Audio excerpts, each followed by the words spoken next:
Hey, everybody. Welcome to another episode of Shape Your Story. I am here with Lisa. Lisa, how's it going? Great. Good to see you again, Nathan.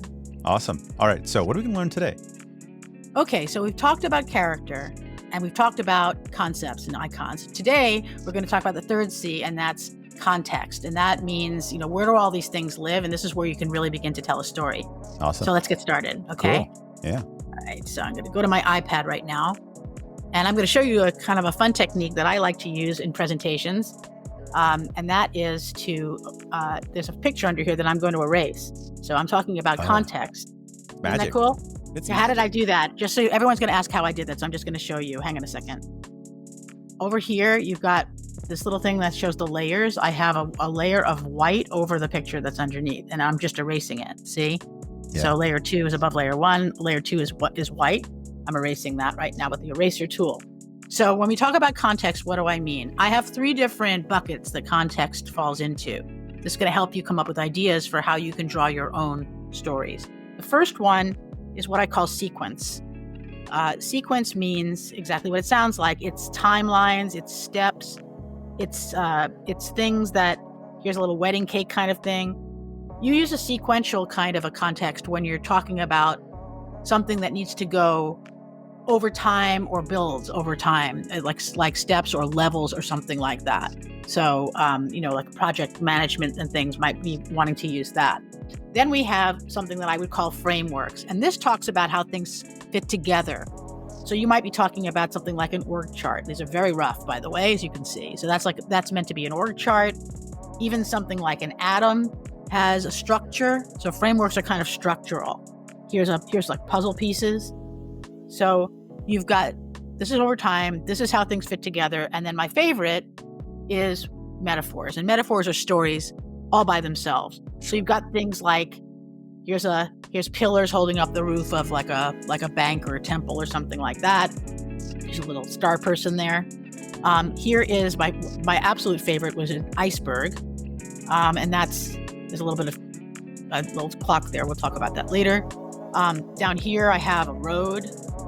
So a metaphor can also be a framework. So this temple is also a structure as well as being a metaphor for things. So these aren't completely separate, but it helps to be able to think up ideas for how you might visualize things, concepts that are abstract in your organization. Awesome. That looks really cool. I love by the way, I'm going to have to get Procreate now because I don't have a license for that. But this is really useful because you could just draw what you're going to draw and then just go back to it instead of trying to waste time trying to build your message, right? Right. I wanted to show you that technique. And so basically all I did was I created another layer. So I'm going to add a layer right now. And then if I say fill layer, the color that it's going to fill with is the one that's up here in the corner. So if I did fill layer, I could just create another white layer like what I just did. If I wanted to see what was underneath it, I can go to this, tap it with 2 fingers, and now I can, depending on how I drag it, I can make it opaque. Oh, wow. I can see what's under it. In fact, I can go it almost all the way to the end, and I can still see very, very clearly what's under it. You can too. So I have to do it so it's like 99% where I can still see it a little bit and you can't see it at all. That's how I know where to erase. See? So it's kind of a cool technique. Something else I just want to mention, like sometimes when we do slides, especially PowerPoint or Google Slides or whatever, sometimes you'll start with like 3 parts of the presentation. And then when you get to the second part, the first part goes gray. Mm-hmm. So like we've talked about it, you still need to think about it, but we're done with that section.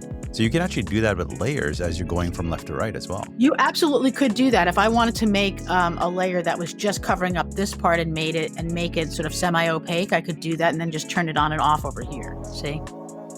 So this is a lesson about how to use Procreate, but it's you might need one of those. It's definitely something that you can do. That saves time, like you said, from having to actually draw things live. And if you might be a little shy about your ability to do that, you give yourself a little time off camera to do those pictures, and then you still get the benefit of showing a hand-drawn image. Awesome. Very cool. Right. Okay, so now that we've looked at these 3 different ways, why don't we try, I'm going to go back to my face right now. Why don't we try drawing something like one of these things? All right, cool. All right. So Put me to the test, I guess. yeah. So do you want to follow along with me? Yeah, Nathan? let's do it. All right. I've got my trusty notepad and my... Okay, great. Well, I'm going to use a pencil first. We'll see how this goes. Yeah. So I think one of the great ones to be able to do, and it's a little bit complicated, so, it's not going to be perfect, but I like to draw roads and a road going off in the distance because that covers so many different things. So what I'm going to do is I'm going to start at the upper right, and I'm just going to draw a wavy line. Oh, it won't let me do it. If I do it in white, you're not going to see it. Okay, and now I've gone back to black. I'm doing a wavy line here, and I'm doing another wavy line that starts narrow and gets wider as it gets closer to me. See how that works? That gives you some perspective, so you can see the road kind of coming towards you. I could have done that a little bit better. I'm going to do it again. There we go. So basically you do one, I like to start at the upper right and go down to the left, but you could do it either way. The idea is... You know what I'm itching to do is just doing the lines on the roadway. Oh yeah. Okay. Well, if you wanted to talk about driving somewhere, Detail.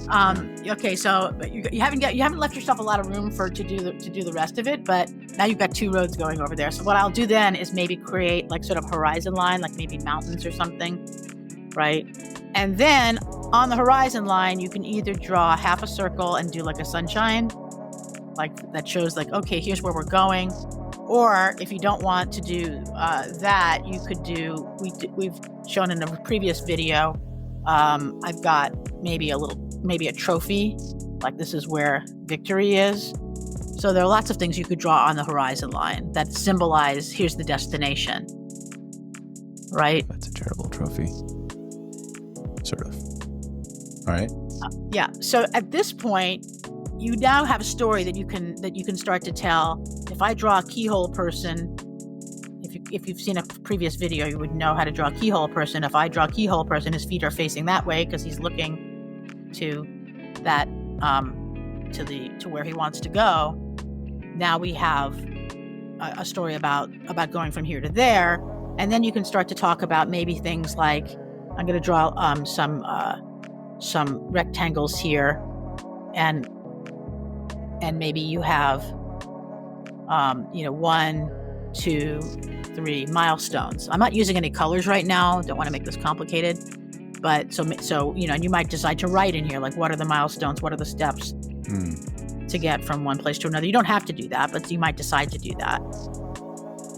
And then people could be talking a little bit about like, well, what might be some of the obstacles that might be in the way of getting from here to there. So I might erase some of this and like this eraser is not doing what I want it to do, and make it, maybe there's some kind of a brick wall here.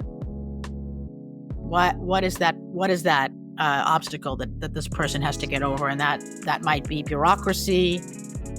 That might be something to do with time. That might be something to do with money. So you're able to kind of have a discussion around, how are we going to get over this obstacle? What's gonna be the I'm just drawing a very crude ladder. What's going to be the ladder that's going to get this person over that brick wall? So everything becomes kind of a symbol. Sometimes, because I'm a cartoonist, I will be a little bit funny, and I will create some kind of a monster. That's kind of the unexpected, fire-breathing dragon or something. That's just me. You don't have to do that. But my point is that you can start to have a little fun with like what's going to happen on this road, what could help us on this road. I just realized I didn't follow along the last time, so I'm like struggling a little bit with some of these, but it's okay. You're very small in frame, but I think people can still see what you're doing. It's small in frame because I don't want people to see the nonsense that I'm actually doing, quite honestly. All right, but see, you're still doing it, right? But what's great is like when you're doing this, it's in response to what other people are saying in the meeting. Like, well, I think we're going to have an obstacle because of this, or I think we're going to have problems with time or money. Or I think we need to make sure we hit these milestones, and then people can have some participation in the picture. And then when the picture is done, when the meeting is done, everybody always wants the sketch. They may not want the PowerPoint, but everybody wants the sketch because they had something to do with it. Yeah, that's true. You know? Okay, let's try another metaphor. So here, to me, is the easiest and most useful metaphor that you can have and anybody can draw. We've got an iceberg here. So I'm just going to draw any kind of a blobby shape. I like to make it a little smaller on the top than on the bottom. Everybody knows that the metaphor of an iceberg has to do with the smallest, the part you see is on top. Right. And the biggest part is underneath. And for me, and so you just draw a water line. Yeah. So now you can have a discussion about something that's happening on top. This is the part that everybody can see. So this could be a problem at your company or in your team that everybody knows about. And then you can have a discussion about like, what are all the underlying causes that are contributing to this problem that maybe we don't see, but we know are there.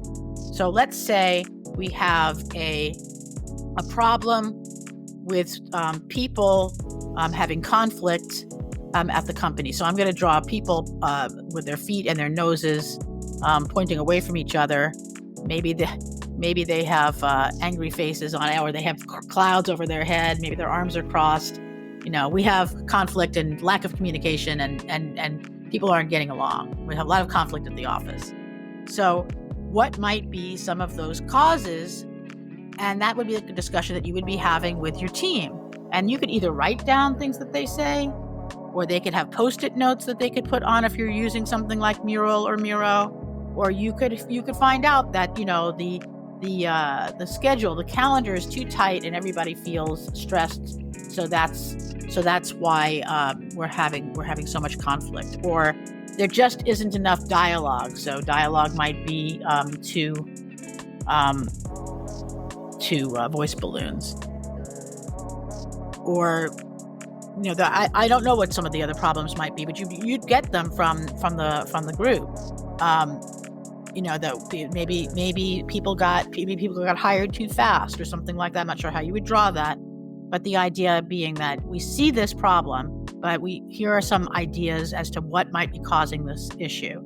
And then you can vote or discuss on which of these problems, if these underlying invisible problems, that if you solve them would have the greatest impact on the issue that you see. So you might decide, I'm going to use a color for now, you might decide that if we just had a little bit more time in the schedule, that people wouldn't be as stressed and there wouldn't be as much conflict. And then you could decide to, well, what if we padded out the timeline a little bit and gave people a little more time to do their work, and they would have, you know, maybe let's test that and see if that has an effect, or how big an impact that has.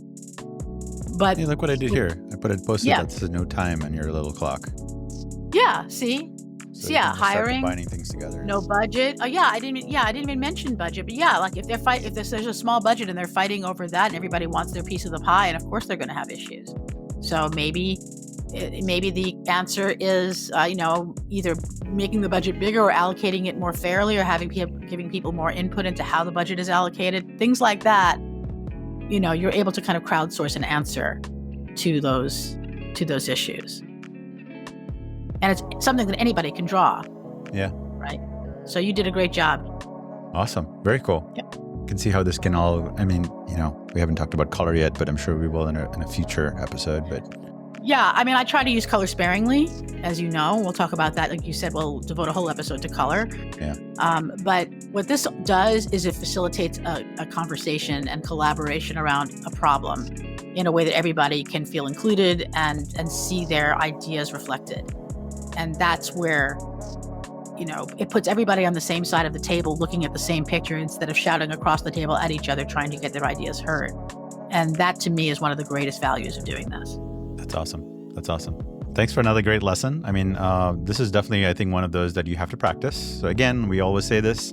It's great listening to us, but you don't learn anything until you actually try to do it yourself.